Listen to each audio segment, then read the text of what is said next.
it's going to pay off. So here it is. So let's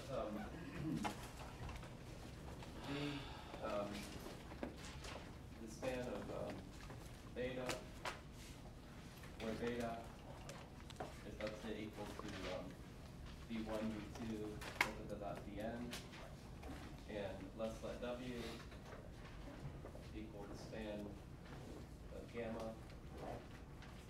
where gamma is, let's say, w1, w2, wn. So these are linearly independent sets. All right. In other words, I'm saying that the dimension of v is what, and the dimension of w is what.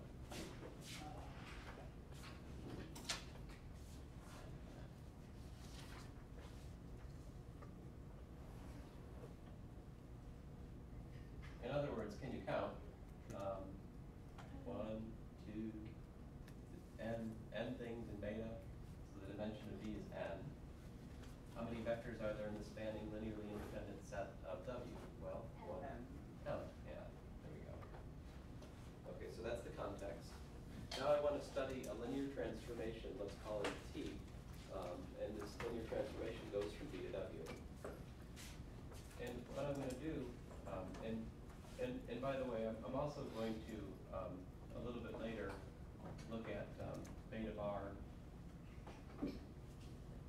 as b bar 1, b bar n, and gamma bar, w bar 1, w bar m, alternate basis, all right? For b and w respective, okay? That's where we're going. We're going to contrast things we know for one basis versus things we know for another basis, right? I'll make a big picture here, okay? Let me get to it then. So here is my rather boring picture for v. Here's my w. So t is a linear transformation from t to w. V to w like that, all right? And then, of course, I can look at down here, I can look at, coordinate mapping with respect to the beta basis here, and then over here. I can look at the coordinate mapping with respect to the gamma basis, right? Of course, I could also, and down here we're looking at what's the space? This is R. And over here you have R M, right? And I can also look at the coordinate maps with respect to the beta, with the bar basis on both sides, right? But then the interesting thing before, and I'll get to that eventually here. Actually, I'm going to go ahead and do it now. So here's d beta bar. Again, that's another copy of Rn. And here's another coordinate mapping, gamma bar coordinate mapping over here in the codomain. Again, another copy of Rm.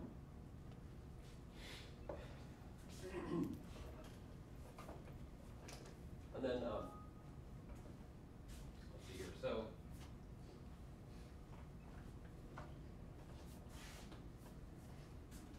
we can get from here to here, from the middle boxes here, if we do multiplication by what?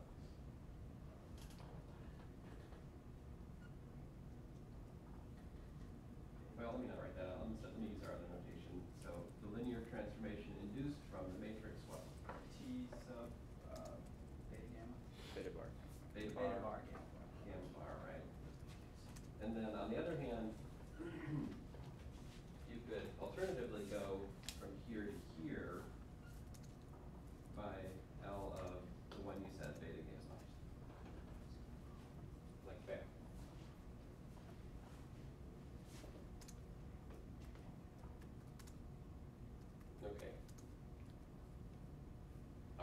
describe the interrelation between these different mappings, all right? Yeah. Do the Rn and Rm copies, do they have to map to different ones, or can? It's helpful for the picture to think of them as different copies of Rn and Rm, but they don't. I mean, you could identify them if you want. I mean, it's not. It's helpful for the picture, as you'll see some visual later. Okay, so before I go any further, I just wanted to stop and take a step back and remind you how we actually defined the coordinate mappings. All right. So what was the definition of the coordinate mapping?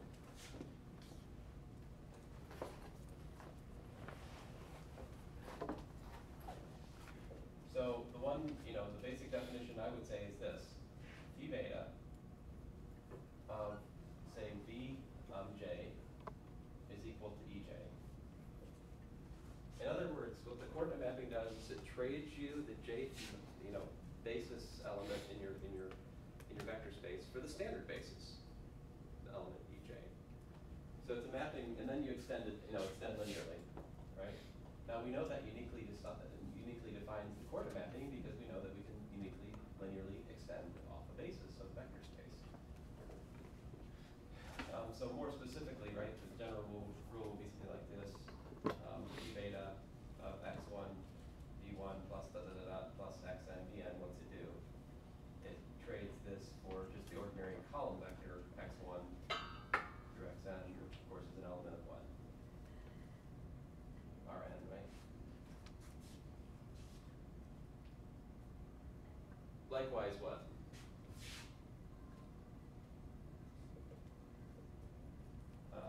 Phi beta bar would take something like x bar 1, v bar 1, x bar n, v bar n, and it's going to trade it for a different coordinate vector in general. If the bar basis is distinct, it's going to trade it for x bar 1 through x bar n. Now both x and the x bar, they both represent the same vector, right? But they're different coordinates for a given vector. I guess I haven't even given the given vector a name. I can call it v. Right? So this could be a different expression for v. Okay? Different coordinates for the same thing. So that's how we define the coordinate map. All right? So the natural question, of course, is how are, and so we had other notation for this too, right? The notation that most of your homework is written in is in the bracket notation. So like I've used the notation v sub beta for this one, right? That's the coordinate vector with respect to the basis, the beta basis for v. The second thing I've written is what? It's the beta bar. So there's a natural question to ask: how do you relate one of those to the other, right?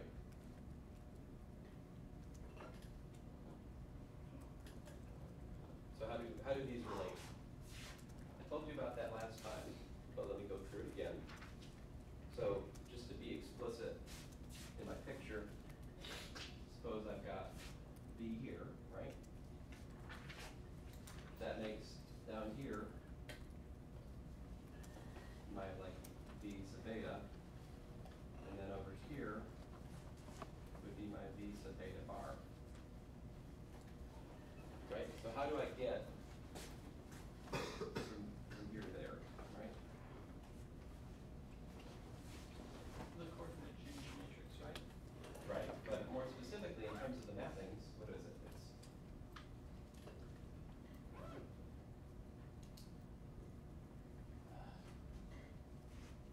So you just think about taking this path here, and this is why it's helpful to write 2 copies of Rn. See that? No. This is why I wrote 2 copies, so I could draw this picture. So the purple mapping is what it is. It's what it's phi beta bar composed with phi beta inverse. That acting on the coordinate vector v sub beta gives me the v bar beta. See what I did there? So the phi beta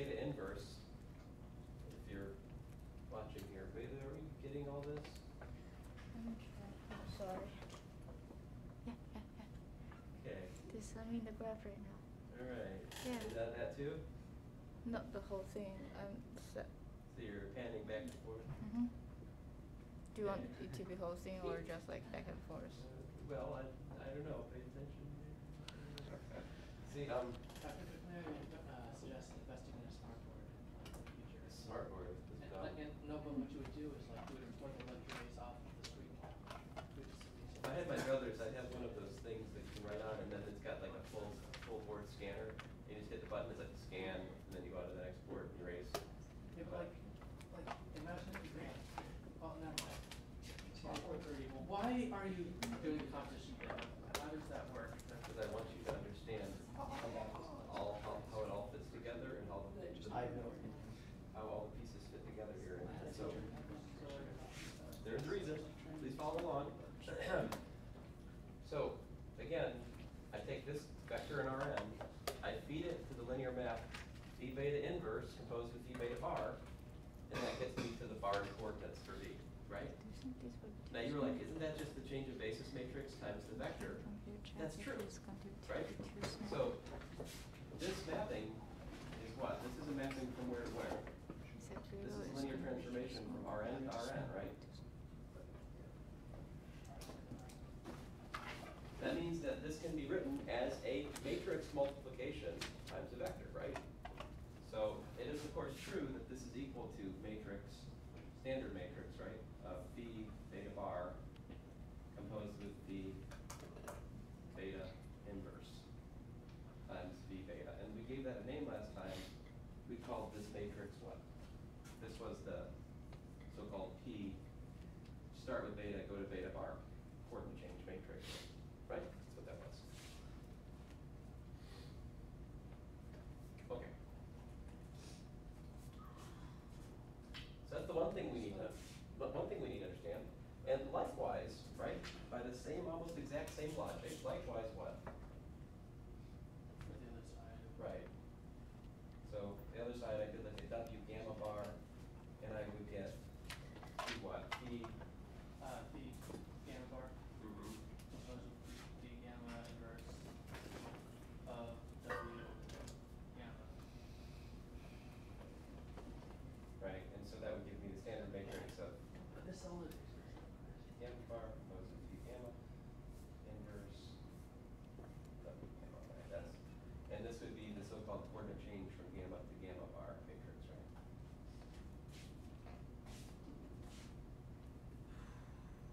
Right, that's coordinate change for vectors. obviously you're changing coordinates from one. Right, I'm starting with defining how to change coordinates for vectors. Now I'm going to go and talk to you about how do we define the matrix for the linear transformation T? How do you actually define these T beta gammas, right?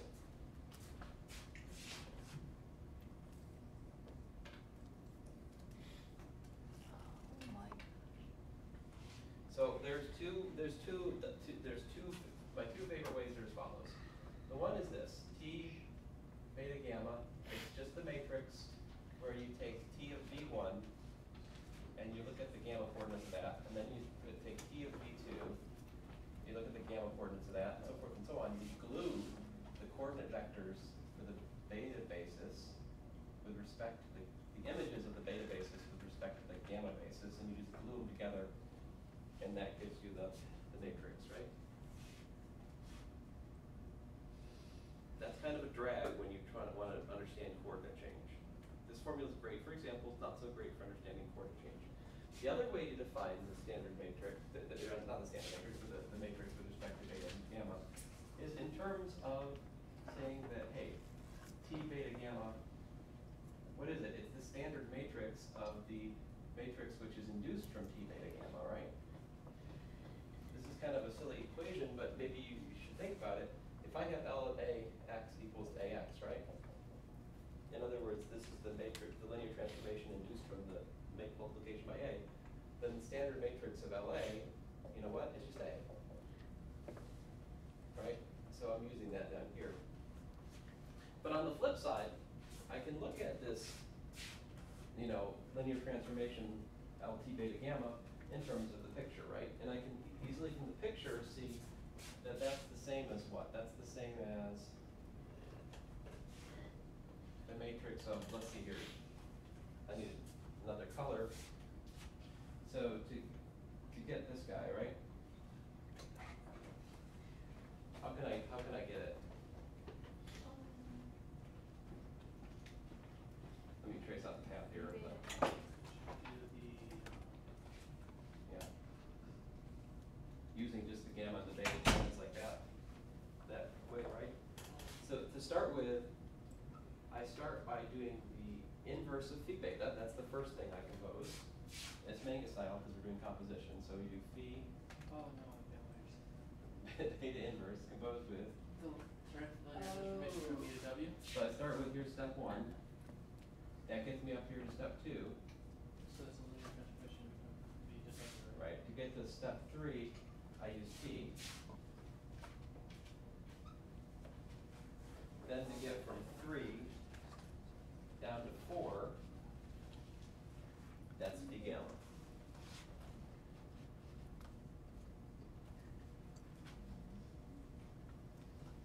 Now that is all told a linear transformation from Rn to Rm.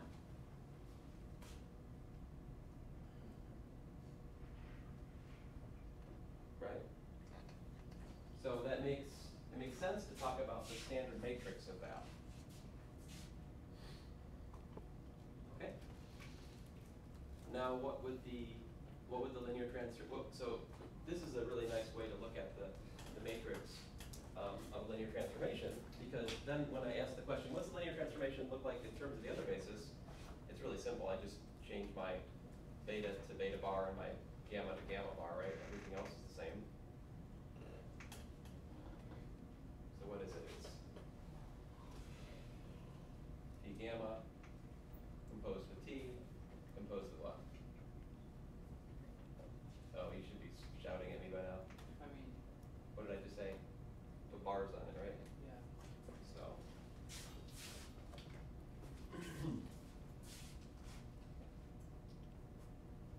Wait, but I thought the other, Yeah. that one doesn't have bars, the other one has bars. Oh, thank you. Sadness. See, I understand. Take away my license to do linear algebra. Oh wait, but the government hasn't gotten around to licensing that just yet. Okay. So the question is, how do you get from point A to point B, right? How do you change this expression to that expression? Well, you could use the picture, right? You could use the picture to see it, like.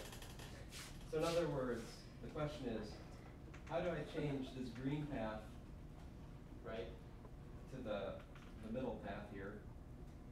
But instead, I'm just going to use algebra, if you guys forgive me. So I want to change that to a phi gamma bar. So to be fair, if I put in phi gamma, what do I have to also compose with? I mean, gamma inverse, rather. Oh, wait a minute. Oh, sorry. I'm an idiot. So phi gamma composed with phi gamma bar inverse composed with phi gamma bar. So what I did was I just stuck in an identity transformation, right? Or what I really did, that's this mapping here, right? That's phi gamma bar composed with phi gamma inverse, gamma bar gamma inverse, right? That does what? That goes like this.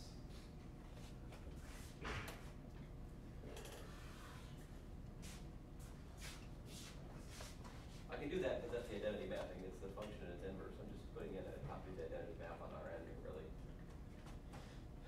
And then what we had before, which maybe I should keep this green. I'll try to use some color coding here so you can see what I'm doing. And then compose with t, that was there. And then use your imagination. Let's see here. So over here, I'll do what? I'll do phi beta bar inverse composed with phi beta bar. I've still got my phi beta inverse from the start of all this.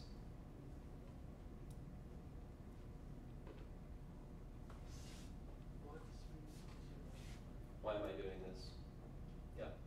When you use the identity, don't you have to use like like phi gamma bar and phi gamma, you can't have bars on both of them? I have to have bars in both of them, otherwise they're not the inverse, they're a coordinate change map. I mean, they're not the identity map, it would be changing it if they weren't the same. So actually here, this is not an identity map, right? This actually changes v beta to v beta bar. This is a change of coordinates. What I'm inserting here is just an identity map. It's just basically, oh, sorry, my picture was wrong. Sorry, guys. Should have. Well, okay, yeah. I guess then my picture starts to break down. I need to think about this as being the same copy of RM then. All right, let me stop trying to draw the picture then. I think it's hurtful now for that. Anyway, this is just algebra here. I've inserted the identity map and the identity map. And then, so what you should, come on. So what you gotta do, stick with me guys. Look at this. That's exactly this. And so we have by properties of the standard matrix because things I'm about to write, okay?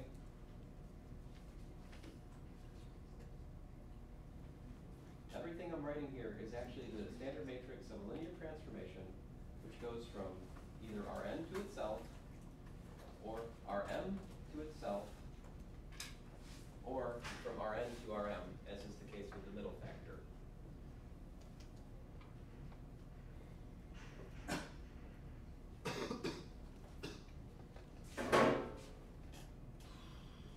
Or more to the point, punchline here is we have, what is this?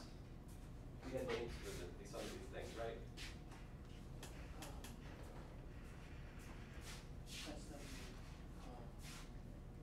I'm gonna do it this way. So I'll do the easy part. This is T beta bar gamma bar, right?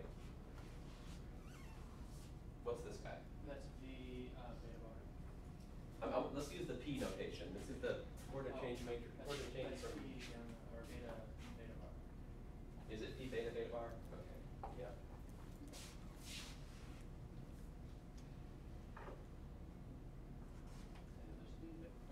Or W beta bar. Now look at the other one though. It goes gamma gamma bar, right? Whereas this one goes Oh, never mind. gamma bar gamma. But there's a theorem that states that the inverse of a linear, so like if I do the inverse of this, right? Phi gamma bar composed with phi gamma inverse. If I take the inverse of that matrix, I get the matrix of the inverse. What's the inverse of a composite?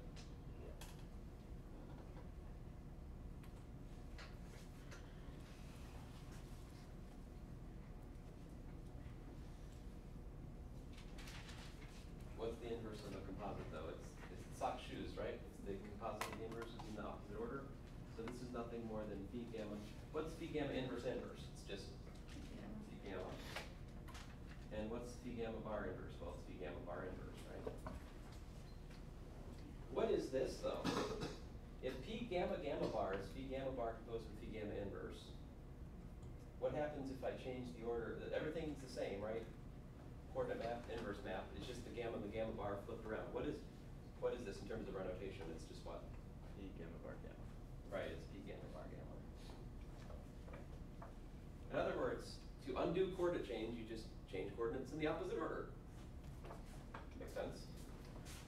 So what we're looking at over here is P gamma bar gamma. Notice the juxtaposition of the gammas. So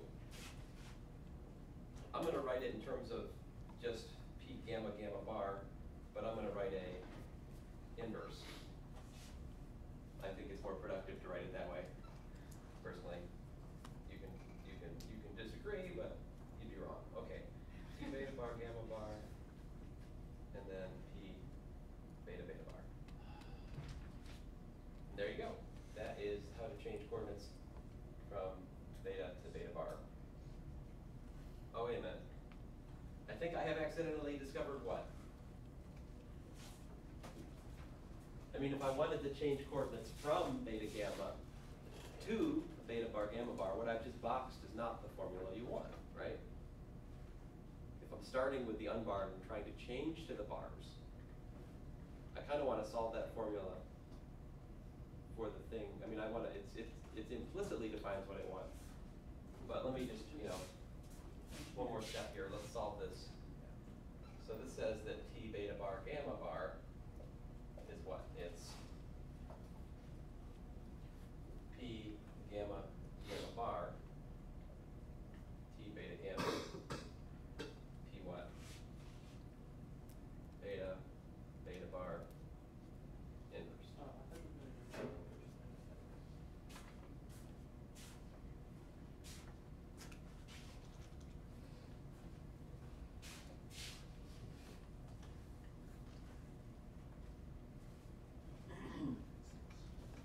All right.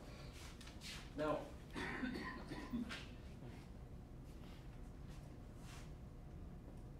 as far as specific examples go, like that's kind of the general framework you have to work with, right? When it's the case that V or W or both become, oh, I can say one more thing I can say one more quantitative thing here which is helpful to you. This is a what by what matrix. This is an M by M matrix. Because gamma's an m-dimensional coordinate system. This is an n by n matrix. All right. In the middle, you've got an m by n matrix. A lot of books that you look at, all you're going to find, you won't find any of this stuff. What you're going to find is just the case that V and W are both n-dimensional space, Rn, and you're just looking at, a linear transformation from the vectors from Rn to itself with the same basis in the domain and range. If you make all of those stipulations, these formulas simplify way, way down into something much simpler. All right, which I'm going to show you. But let's, before I get to the ultimate simplification of these formulas, let me just talk about some intermediate steps. First of all, how about V and W are vectors, are themselves Rn and Rm? What new thing can you do when this is equal to Rm and this is equal to Rn? All of a sudden, things simplify. See, what's the big difference when I write that? All of a sudden, the coordinate maps themselves are mappings from column vectors to column vectors, and likewise for the inverse. So all of a sudden, when that's the case, I can do something. I can break this up further. See, in this particular case, all of a sudden I can write T beta beta bar is what? It's the standard matrix of phi beta bar times the standard matrix of phi beta inverse. So I can actually decompose the coordinate change matrices into the product of the standard matrices of the coordinate map and its inverse. But that's nicer than it even first sounds, because I have to erase some stuff, otherwise you're not going to be able to see what I'm doing. I don't think we're going to lose much if I erase this. I think I've made the connection I need to with that, so let me just make the specialization here, write the formulas.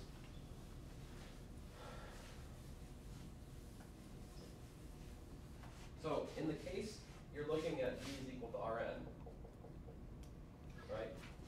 In that case, phi beta is a mapping from Rn to Rn, which is awesome, because if you look at phi beta, still using the same notation we were using, of x1, v1, xn, vn, well, you can rewrite that as v1, v2, vn, times the vector x1, x2, xn. Well, that's kind of cool, because this is what? This is the matrix which is formed just by concatenating the basis into one big matrix, right? This is the basis matrix we call brackets beta in this case. That's just formed by gluing together the basis for Rn into a big n by n matrix, right? So you can rewrite this as, like it's beta times v beta. That's like just formula. So kind of awesome. So yeah, so phi beta of v is equal to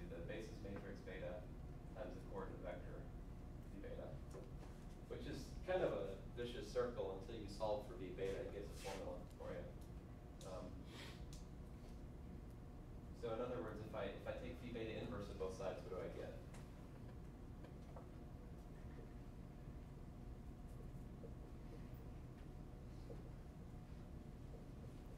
What's that give me? Okay. Right, that gives me b is equal to what? V beta inverse times b times vb. Yeah, I feel like I'm still not getting to the point here.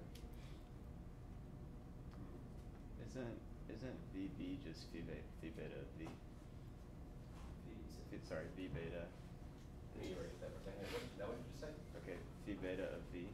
Yeah. That is B or beta. That Oh is- yeah. I think it would just be matrix of beta times Yeah, V, I'm an because V is idiot. a vector. I should write what?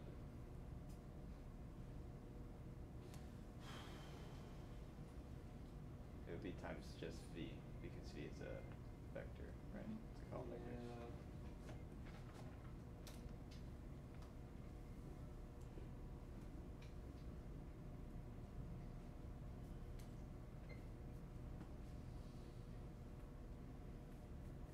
There's something I'm doing wrong here. I'm not seeing it yet.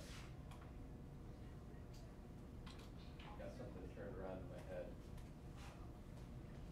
You probably just told me what to fix there, so I'm not penetrated my big skull just yet. Maybe it's V beta inverse. Here, let's see.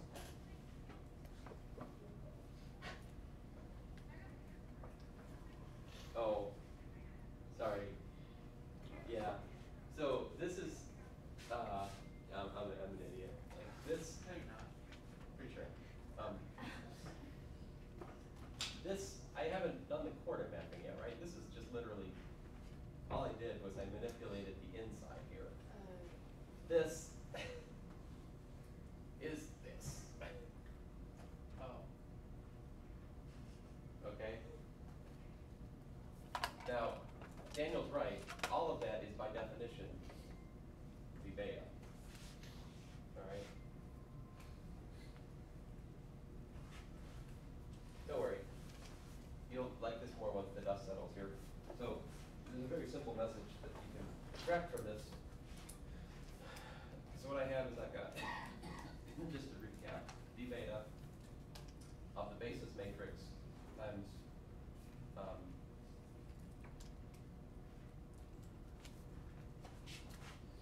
I done? I need to erase this. There's some kind of evil here that I have to remove. Let me just state the answer and then good things will happen.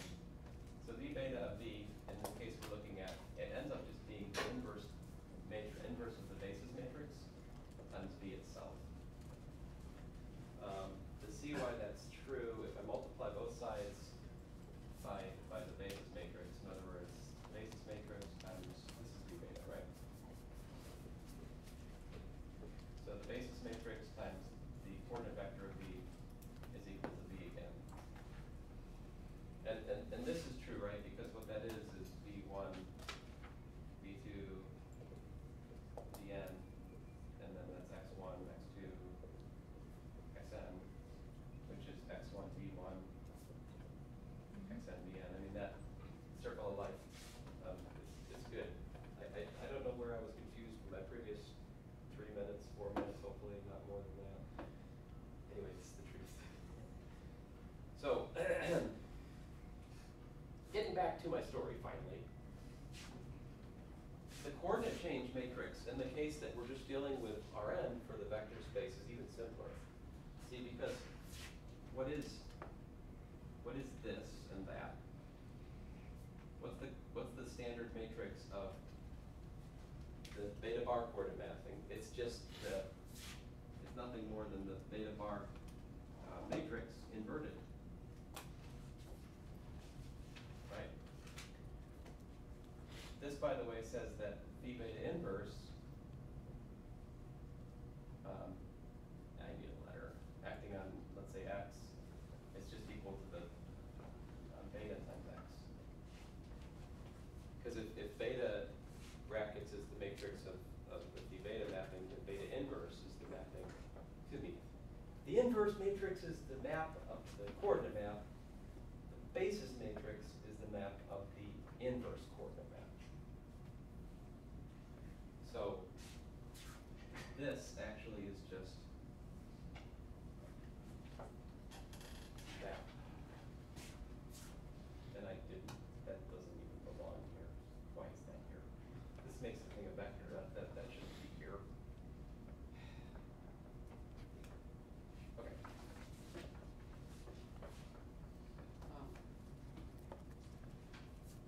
So what I'm telling you is in the case that the vector space is just Rn, you can actually just take the basis that you're given, concatenate into a big matrix, and either use that or its inverse to calculate coordinate change. So, for example, this simplifies to what? This simplifies to, you take what? P gamma gamma bar would be P gamma gamma bar. You take gamma bar inverse, you put it in a matrix, you convert that matrix, you multiply by the matrix of the gamma basis. You take that, you multiply by the standard, it's not standard, the non-standard matrix, P beta gamma, and then P beta beta P. This would be beta bar, inverse, beta, all inverted, right? So that gives me beta inverse, beta bar. And there is an explicit formula how you take the coordinate, basis in Rn and Rm respective, glue them together in a big matrix, invert it, and that gives you the coordinate change.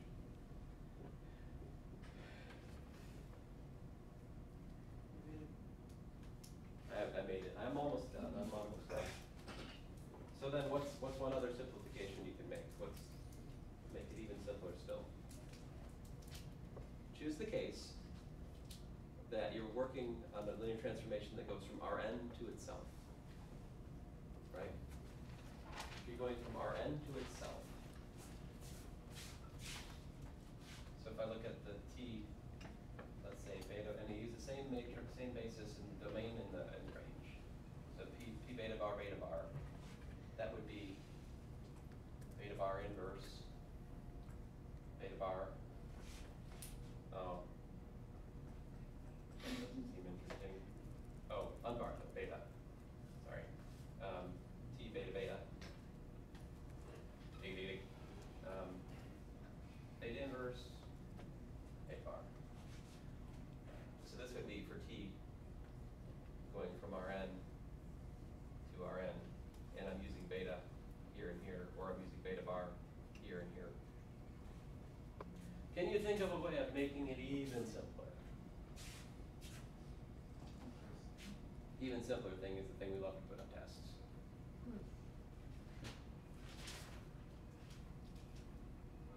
What if one of the bases is just the standard basis?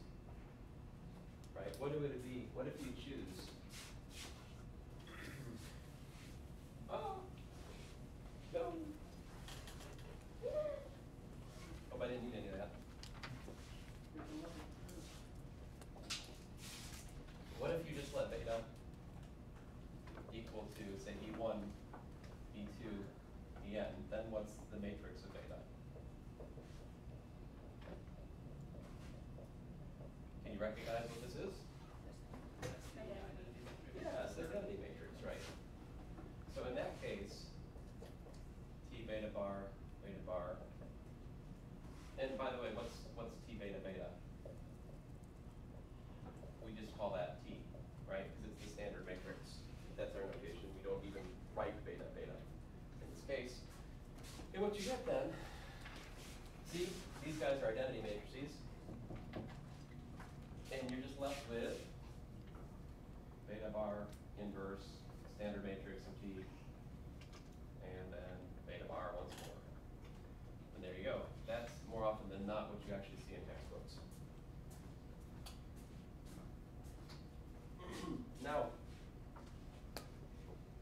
this is great and all.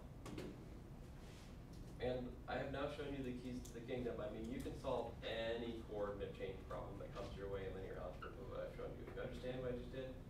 It's just a matter of calculating some inverses of some nasty matrices. Coordinate change is a pain. But that's it. That's pretty much it for at least this course. Well, this part of this course. Now, the reason we're interested in coordinate change is because, I mean, that's the central thing that we're doing in the rest of this course, is we're asking basically questions that boil down to this. Can I use coordinate change to take a complicated problem that I'm given, to change the basis for the given problem and make it simpler, all right? Can I choose a different choice of basis, which makes things nice? And so I have a major theorem to show you about that. Don't worry, I'm not going to really, I mean, I'll talk through the proof, but that's the extent of my assault to your brain here.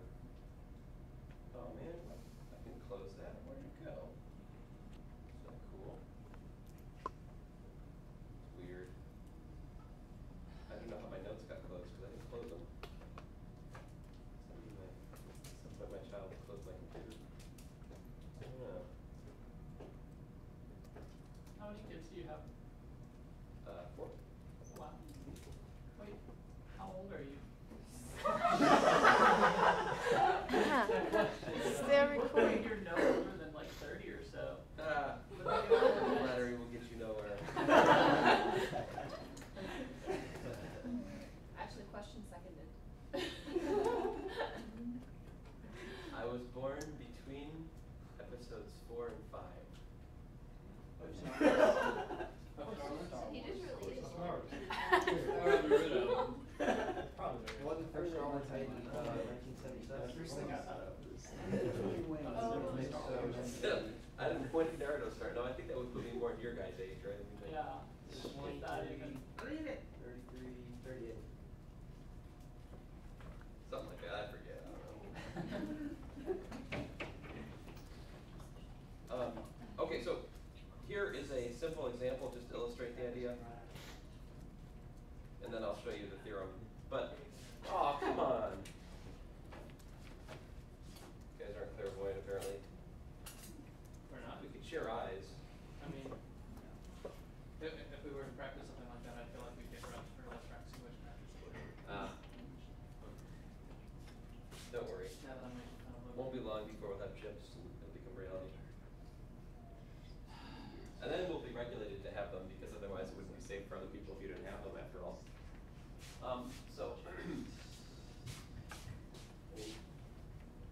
That's quite a controversial can of worms to bring up when we're supposed to be studying that. Because like I could talk all whole day about that.